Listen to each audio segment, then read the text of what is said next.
এমনিতেই প্রতিবন্ধী, তার উপর আবার বয়সের ভার কাবু করে দিয়েছে ৫৫ বছর বয়সী ঝালদা ২ নম্বর ব্লকের বেলাডি গ্রামের রামেশ্বর ওরফে লেডু কুমারের জীবনকে। প্রতিবন্ধী হওয়া সত্ত্বেও আগে যখন শরীরে বল ছিল তখন নিজেই তার দেবেন মাহাতো ওয়েলফেয়ার সোসাইটি থেকে প্রাপ্ত প্রতিবন্ধী রিক্সাটি চালিয়ে এদিক ওদিক ভাগবত পাঠ প্রবচনে যেতেন, কিন্তু বয়স হতেই আর প্রতিবন্ধী রিক্সাটি চালানোর মতো তার ক্ষমতা নেই। বেলাডি গ্রামেরই লেডু কুমারের প্রতিবেশী অরিত্র কুমার তার রিক্সাটি ৩-৪ কিলোমিটার ঢেলে নিয়ে গন্তব্যে তাকে পৌঁছে দেন। তবে অরিত্র কুমারের নিজের কাজ থাকায় তিনিও সবসময় লেডু কুমারের সঙ্গে যান না। এমন অবস্থায় অরিত্র কুমার থেকে শুরু করে এলাকার সকল বাসিন্দাদের দাবি যাতে লেডু কুমারের একটি ইলেকট্রনিক ব্যাটারি চালিত রিক্সার ব্যবস্থা করা হয়। এ ব্যাপারে আমাদের সংবাদদাতা সঞ্জয় সিং মাহাতো পুরুলিয়া জেলার যুবকবি তথা ঝালদা ২ নম্বরের বাসিন্দা শিবরাম কুমারের মতামত নিয়েছেন। তাতে শিবরাম বাবুও বলেন, বিভিন্ন স্বেচ্ছাসেবী সংগঠন বা প্রশাসনিকভাবে যাতে লেডু কুমারকে ইলেকট্রনিক বা ব্যাটারি চালিত দ্বারা রিক্সার ব্যবস্থা করা হলে খুব ভালো।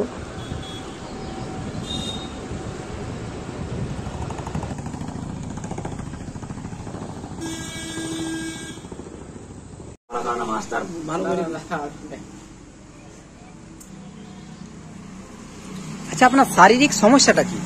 আমার গাড়িটাই আমি এই যে দেবেন মাহাতো সোসাইটি ওয়েলফেয়ার থেকে আমি গাড়িটা পেয়েছিল, সেই গাড়িটা আমার আর এখন চালাবার ক্ষমতা নাই। আমি তো ২-৪ কিলোমিটার যাওয়া আসা করি, তো তার জন্য আমাকে যাতে একটা ইলেকট্রনিক্স গাড়ি দেয় তার একটা বিহিত ব্যবস্থা করি।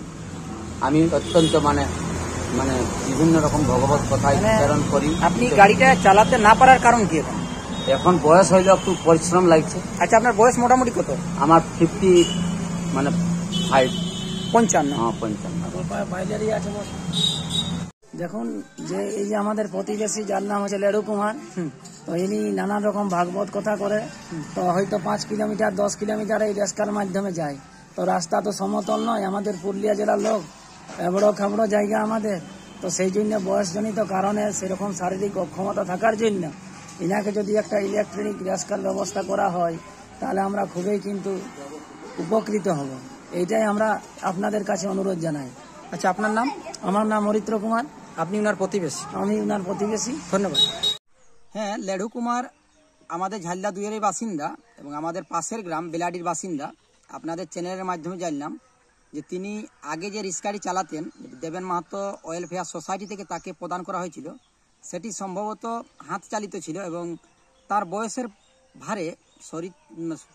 ভারে যখন শরীর দুর্বল হয় সেই সময় তিনি আর রেসগাড়ি চালাতে পারেন না, যেটা আপনাদের মাধ্যমে জানলাম। এবং সম্ভবত শুনলাম যে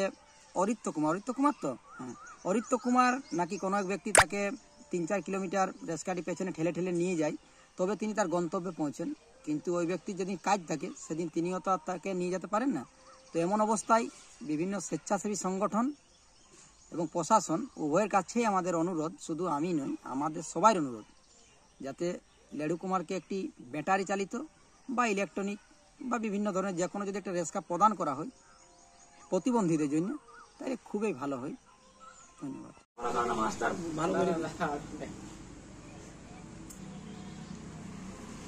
আচ্ছা, আপনার শারীরিক সমস্যাটা কি? আমার গাড়িটাই আমি এই যে দেবেন মাহাতো সোসাইটি ওয়েলফেয়ার থেকে আমি গাড়িটা পেয়েছিল, সেই গাড়িটা আমার আর এখন চালাবার ক্ষমতা নাই। আমি তো ২-৪ কিলোমিটার যাওয়া আসা করি, তো তার জন্য আমাকে যাতে একটা ইলেকট্রনিক্স গাড়ি দেয় তার একটা বিহিত ব্যবস্থা করি। আমি অত্যন্ত বিভিন্ন রকম ভগবত কথায় প্রেরণ করি। আপনি গাড়িটা চালাতে না পারার কারণ কি? এখন বয়স হইলে একটু পরিশ্রম লাগছে। আচ্ছা, আপনার বয়স মোটামুটি কত? আমার 55। পঞ্চান্ন। হ্যাঁ, 55।